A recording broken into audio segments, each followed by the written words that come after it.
the wife of a man who is accused of conning $229,000 from 3 prospective KTV investors, said that her husband spent their baby bonus bringing girls to hotels in Geylang. She also alleged that her estranged husband took his mother's life savings by threatening to kill himself unless she surrendered her money. In an earlier report, 3 victims had accused the 31-year-old man, Shu Chuan-wei, of luring them to invest in a KTV lounge, only to flee overseas with the money. Shu's 31-year-old wife confirmed with Lian Huangbao that her husband had left the country and she is not in contact with him. She said that she is currently looking for him as well, as he had taken away money set aside for their son's milk powder. Said Mrs. Shu, "My husband and I met at a recruitment firm back in 2015 and got married last year. Our son was born on October 2017. I always thought my husband was a kind and filial man until he showed his true colors after marriage." Mrs. Shu said that the two of them later switched jobs and went to work for an insurance company. Shu then left his job so he could run own businesses, said Mrs. Shu, and she fully supported his decision. According to records from the Accounting and Corporate Regulatory Authority, ACRA, Shu is registered as a partner or major shareholder in 4 companies. These 4 businesses consist of a printing business, a handphone repair shop, a KTV lounge, and a recruitment agency. In addition, Shu also set up an e-commerce website. Said Mrs. Shu, ever since he started running his business, he was seldom at home.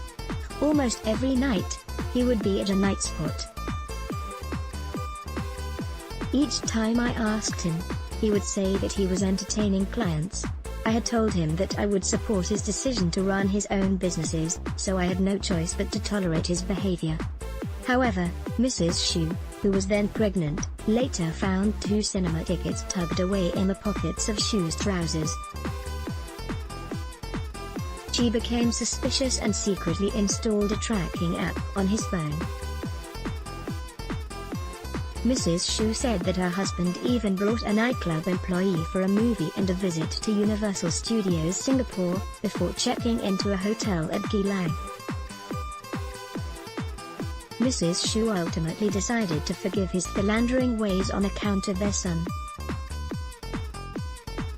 Shu later asked her to transfer $2,500 baby bonus which the two had received, to him, saying that he needed the money for his businesses.